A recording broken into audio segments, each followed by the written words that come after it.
Cartoon movie का start एक farmer को दिखाते हुए होता है जो अपनी बीवी और बेटे के साथ अपने फार्म की देखभाल कर रहा होता है कि इसी दौरान उनके फार्म पर किंग के कुछ सिपाही आते हैं जो फार्मर के बेटे सादको को उठाकर अपने साथ महल ले जाते हैं। तो फिर जैसे ही सादको महल पहुंचता है तो किंग महल में सादको का वेलकम करता है और उसे इस तरह जबरदस्ती उठाकर महल में लाने की वजह बताता है। किंग सादको को कहता है कि आज उसकी बेटी यानी प्रिंसेस अनातासिया को देखने के लिए दूसरी कंट्रीज के प्रिंस आ रहे हैं और मैंने सुना है कि तुम एक बहुत ही जबरदस्त म्यूजिशियन हो, इसलिए मैंने तुम्हें महल बुलाया है ताकि तुम इस पार्टी को चार चांद लगा सको। ये कहकर किंग सादको को एक टेबल पर बिठा देता है कि इसी दौरान वहाँ प्रिंसेस अनातासिया भी आ जाती है और एक वुडन बॉक्स के अंदर छुप जाती है ताकि वो वहीं से खड़ी होकर आए हुए प्रिंस को देख सके। तो फिर जल्द ही किंग के कहने पर उन तमाम प्रिंस को महल के अंदर बुलाया जाता है और एक एक करके किंग के पास भेजा जाता है। फ्रेंड्स, उन प्रिंस में से सबसे पहले एक जापानीज प्रिंस किंग के पास आता है जिसका नाम यामा होता है। तो फिर सादको भी उसका वेलकम करने के लिए जापानीज म्यूजिक को बजाता है और वो जापानीज प्रिंस किंग के सामने अपनी फाइटिंग स्किल्स को दिखाना शुरू हो जाता है मगर बहुत बुरी तरीके से फेल हो जाता है जिसकी वजह से किंग उसे रिजेक्ट कर देता है। तो फिर इसके बाद अगले प्रिंस की बारी आती है। फ्रेंड्स, ये प्रिंस इंडिया से आया होता है जिसका नाम महाराज होता है। तो जैसे ही महाराज किंग के पास जाता है तो सादको उस महाराज के लिए भी इंडियन म्यूजिक को बजाता है मगर महाराज तो योगा मास्टर होता है और किंग के सामने योगा स्टार्ट कर देता है जिसकी वजह से वहाँ मौजूद तमाम लोगों को नींद आ जाती है। किंग महाराज की ये स्किल्स देखकर घबरा जाता है और उसको महल से बाहर भेज देता है।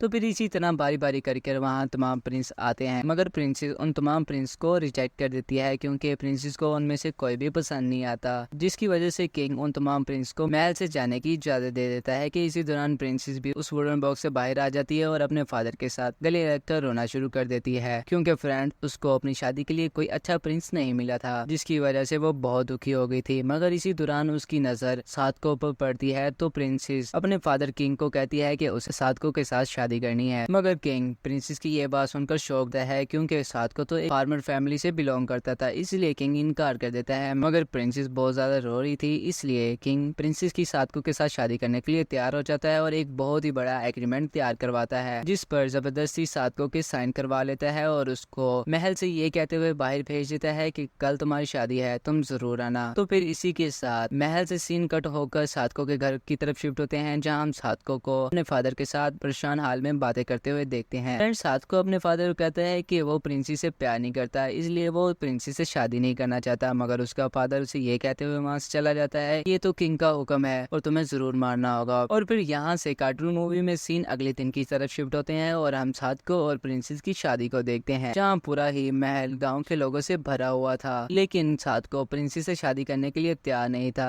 इसलिए वो बहुत दुखी था। इससे पहले कि उसकी प्रिंसेस के साथ शादी हो सादको हिम्मत करता है और किंग को चकमा देकर वहां से भाग जाता है मगर किंग के 7 सिपाही उसके पीछे लग जाते हैं और सादको को पकड़ने की बहुत कोशिश करते हैं मगर सादको पहले तो उनसे बच जाता है मगर जल्द ही पकड़ा जाता है। यहाँ सादको किंग के सिपाहियों को चकमा देकर एक शिप में जाकर बैठ जाता है और वहां से फरार हो जाता है। इस तरह सादको किंग और उसके सिपाहियों से तो बच गया था मगर सादको को वहाँ एक पैरेट मिलता है जिसका नाम याशा होता है। फ्रेंड्स, वो एक बोलने वाला पैरेट था जो कि बहुत ही नोटी था और सादको को भी वो बहुत ज्यादा पसंद आया था, इसलिए सादको याशा को अपने साथ रखता है और अपना अगला सफर स्टार्ट कर देता है। तो फिर इसी तरह वो दिन भी गुजर जाता है और मूवी में सीन अगले दिन की तरफ शिफ्ट होते हैं जहां हम सादको को बीच समुद्र के अंदर देखते हैं मगर सादको की शिप के बिल्कुल पास ही एक रोमन शिप खड़ी थी जो सादको की शिप को देख लेती है। फ्रेंड, ये रोमन प्रिंस की शिप थी और उस रोमन प्रिंस को रशियन किंगडम पर बहुत ज्यादा गुस्सा था क्योंकि वो भी प्रिंसेस को देखने के लिए महल गया था मगर किंग के खास सिपाही हाकिम ने उसके छोटे कद की वजह से उसे महल के अंदर नहीं जाने दिया था, इसलिए वो सादको की शिप को तबाह करने का फैसला करता है और एक कैनन के जरिए उन पर निशाना तान लेता है।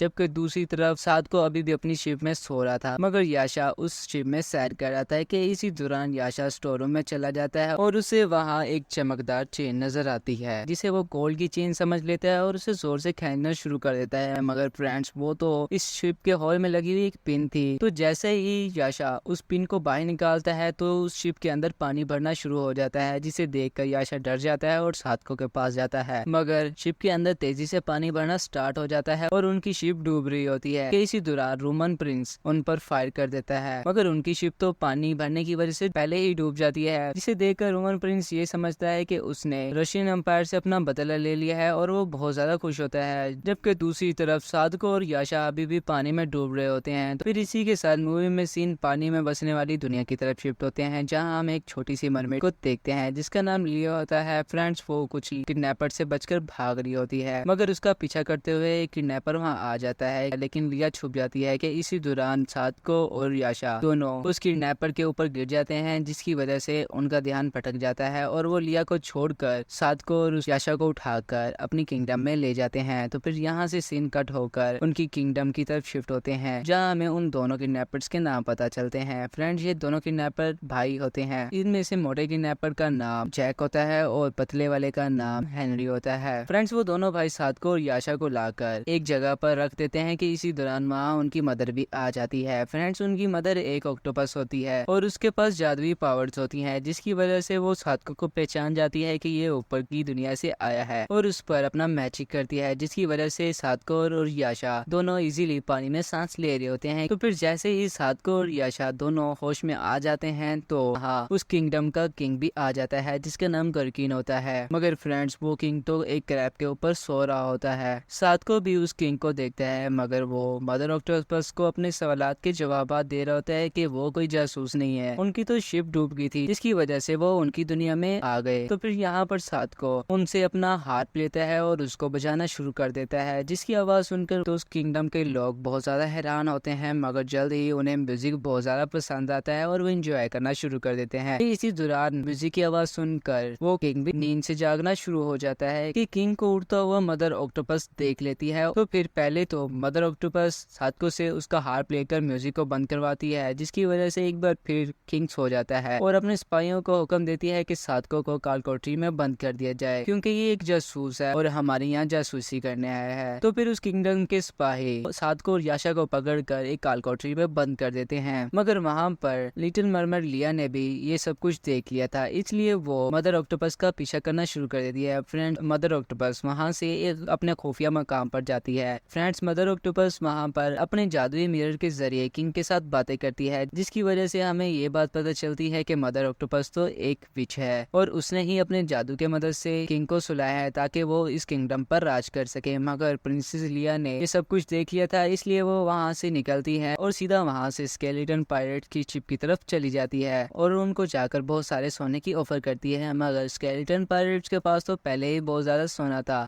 इसलिए वो लिया की ऑफर को रिजेक्ट कर देते हैं। मगर जब लिया स्केलेटन पायरेट्स के लीडर को बताती है कि वो किंग की बेटी है, तो वो ये बात सुनकर बहुत ज्यादा हैरान हो जाते हैं। इसी के साथ प्रिंसेस उन्हें एक और बात बताती है कि उनके किंग कोरिकन को मदर ऑक्टोपस ने अपने जादू की मदद से काबू में किया हुआ है। अब वो किंग को मारकर अपनी एक अलग से ही किंगडम बनाना चाहती है, जिसकी वजह से पायरेट्स भी बहुत ज्यादा गुस्सा होते हैं और लिया की मदद करने के लिए तैयार हो जाते हैं। तो फिर इसी के साथ मूवी में सीन अगले दिन की तरफ शिफ्ट होते हैं, जहाँ सादको और याशा को सजा होने वाली थी और उन दोनों की सजा देखने के लिए पूरा ही किंगडम वहाँ जमा था। मगर जैसे ही वो सादको और याशा को मारने वाले होते हैं कि वहाँ लिया और स्केलेटन पायरेट्स भी आ जाते हैं और मदर ऑक्टोपस के सिपाहियों के साथ लड़ना शुरू कर देते हैं और सादको और याशा को उठाकर वहाँ से ले जाते हैं, क्योंकि फ्रेंड्स, लिया को पता चल गया था कि सादको वो हीरो है जो हमें ऊपर की दुनिया से बचाने के लिए आया है, जिसकी वजह से लिया ने स्केलेटन पायरेट्स के साथ मिलकर पहले तो सादको को बचाने का प्लान बनाया था। तो जैसे ही वो उन दोनों को बचा लेते हैं तो वो उन्हें अपनी सीक्रेट प्लेस पर ले जाते हैं। फिर इसी के साथ मूवी में सीन स्केलेटन पायरेट्स की शिप की तरफ शिफ्ट होते हैं, जहां हम सादको और याशा को प्रिंसेस और स्केलेटन पायरेट्स के साथ देखते हैं जो कि अपना मजे से डिनर एंजॉय कर रहे होते हैं। तो फिर जैसे ही सादको अपना डिनर कर लेता है तो प्रिंसेस लिया सादको को लेकर बाहर चली जाती है और उसे अपना पूरा ही प्लान समझाती है। वो सादको को कहती है कि मुझे पता है कि तुम ऊपर की दुनिया से हमें बचाने के लिए आए हो, जिसकी वजह से सादको प्रिंसेस लिया की बात सुनकर हंसा है, क्योंकि फ्रेंड सादको को तो तलवार भी उठाना नहीं आती थी। तो इसी तरह वो दिन भी गुजर जाता है और अगले दिन की सुबह हो जाती है। हम मदर ऑक्टोपस को देखते हैं जो अपनी पूरी आर्मी के साथ स्केलेटन पायरेट्स की शिप की तरफ अटैक करने के लिए जा रही होती है कि उन्हें सादको और प्रिंसेस लिया भी देख लेते हैं, मगर सादको का पाँव स्लिप होता है और वो उनके ग्रेट वॉरियर की स्टैचू यानी दोबेदू के मुंह में जा गिरता है। फ्रेंड्स, दोबेदू पूरा ही पत्थर का था, जिसकी वजह से सादको प्लान बनाता है और जोर जोर से उसके अंदर चीखना शुरू कर देता है, जिसकी वजह से सादको के चिल्लाने की आवाज ऐसे लग रही थी जैसे दोबेदू जिंदा हो गया हो। तो फिर सादको बड़ी चालाकी के साथ दोबेदू की पूरी आर्मी को अपने कंट्रोल में कर लेता है और उन्हें स्केलेटन पायरेट्स की शिप पर अटैक न करने और वहां से वापस जाने का हुक्म देता है। मगर मदर ऑक्टोपस सादको को देख लेती है और अपने दोनों ही बेटों को सादको को पकड़ने के लिए भेजती है और जल्द ही सादको पकड़ा जाता है। तो फिर मदर ऑक्टोपस सादको को अपने पालतू पेट के साथ बांधकर स्केलेटन पायरेट शिप पर अटैक करने के लिए चली जाती है, जबकि दूसरी तरफ स्केलेटन पायरेट्स मदर ऑक्टोपस की आर्मी के साथ लड़ने के लिए बिल्कुल तैयार होते हैं। तो फिर जल्द ही मदर ऑक्टोपस अपनी पूरी आर्मी को लेकर उनकी शिप के पास पहुंच जाती है और वहां फाइट शुरू हो जाती है। Friends, skeleton pirates mother octopus की पूरी आर्मी पर बहुत ज्यादा भारी पड़े होते हैं, जिसकी वजह से मदर ऑक्टोपस अपने जादू की वजह से दोबेदू के स्टैचू को जिंदा कर देती है और उनका ग्रेट वॉरियर दोबेदू स्केलेटन पायरेट्स की शिप तबाही करने वाला होता है कि सादको अपने आप को रस्सियों से आजाद करवा लेता है और अपने हार्प को उठाकर उससे म्यूजिक बजाना शुरू कर देता है, जिससे दोबेदू का भी ध्यान पायरेट्स की शिप की तरफ से हट जाता है और वो भी म्यूजिक को एंजॉय करना शुरू कर देता है। मगर मदर ऑक्टोपस अभी भी पीछे हटने वाली नहीं थी। वो दोबेदू को हुक्म देती है कि वो इनकी पूरी शिप को तबाह कर दे। तो मदर ऑक्टोपस का हुक्म मानता है, लेकिन सादको उसे अपने म्यूजिक की वजह से कंट्रोल कर लेता है कि इसी दौरान वहाँ किंग कोरिकन भी सादको के म्यूजिक की वजह से उड़ जाता है, जिसे देखकर मदर ऑक्टोपस के दोनों ही बेटे वहाँ से भाग जाते हैं। तो फिर जैसे ही मदर ऑक्टोपस ये देखती है कि किंग जाग चुका है और उसका पूरा ही प्लान फेल हो गया है, तो वो सादको पर अपने मैजिक के जरिए अटैक करना शुरू कर देती है। मगर सादको उसकी स्टिक को तोड़ देता है, जिसकी वजह से मदर ऑक्टोपस तो हार जाती है। मगर सादको और याशा पर जो उसने मैजिक किया था वो भी उसी के साथ खत्म हो जाता है, जिसकी वजह से सादको और याशा दोनों पानी में सांस नहीं ले रहे होते कि इसी दौरान वहाँ तेज सी रोशनी में बहुत सारी मछलियां आती हैं और उन दोनों को पानी के ऊपर लाकर छोड़ देती हैं। तो फिर जैसे ही सादको और याशा को होश आता है, पहले तो ये समझते हैं कि वो दोनों मर गए हैं, मगर जल्दी उन्हें यकीन हो जाता है कि वो दोनों भी मरे नहीं है, जिसकी वजह से वो बहुत खुश हो जाते हैं, क्योंकि फ्रेंड्स वो दोनों लकड़ी के बहुत ही बड़े ब्लॉक पर बैठे हुए थे, इसलिए वो छोटी सी स्टिक की मदद से उस ब्लॉक को पानी में फ्लोट करना शुरू कर देते हैं कि इसी दौरान उनके पास से एक शिप गुजरता है, जिसे सादको वहाँ मौजूद मछलियों के शिकार को जाने वाला शिप समझ लेता है। मगर फ्रेंड्स वो तो उसी रोमन प्रिंस का शिप होता है जिसने सादको की शिप को डुबोया था। तो फिर जैसे ही वो रोमन शिप बिल्कुल किनारे के पास पहुंचता है, तो वो रशिया की किंगडम पर कैनन के जरिए हमला कर देता है और वहाँ काफी सारा नुकसान कर देता है। तो जैसे ही किंग को पता चलता है कि उसकी स्टेट पर हमला हो गया है, तो वो अपने सिपाहियों के साथ उनसे लड़ने के लिए बाहर आ जाता है, मगर वो लगातार हमला कर रहे होते हैं, जिसकी वजह से किंग भी घबरा जाता है। फिर जैसे ही सादको देखता है कि कोई उसकी किंगडम पर हमला कर रहा है, तो वो तलवार के जरिए उनकी शिप वार करना शुरू कर देता है, मगर जल्द ही रोमन प्रिंस सादको को देख लेता है और उसको कैनन के अंदर फिक्स कर देता है। अभी वो उस कैनन से फायर करने वाला होता है कि वहाँ प्रिंसेस लिया भी आ जाती है, जो रोमन